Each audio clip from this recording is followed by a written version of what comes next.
These are the voyages of the starship Enterprise.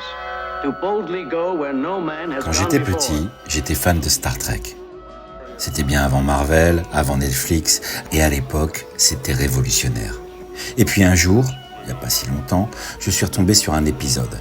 Et là, j'ai vu les costumes moulants, les décors en carton, les bruitages bizarres, c'était kitsch à mort.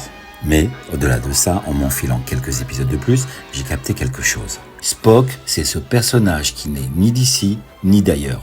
Mi-humain, mi-vulcain. Jamais totalement accepté, toujours un peu en retrait. There has been murder and attempted murder on board.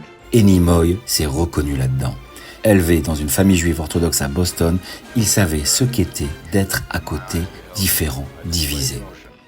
Et quand j'ai compris ça, j'ai compris l'histoire du salut vulcain devenu culte. Si, celui-là, là. Live long and prosper.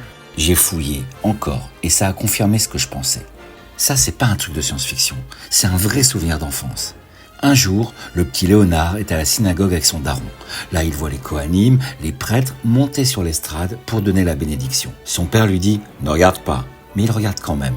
Et là, sous les talites, il voit les mains levées, les doigts séparés et un geste mystérieux, presque magique. Des années plus tard, il comprend que ce geste dessine la lettre Shin de l'alphabet hébraïque.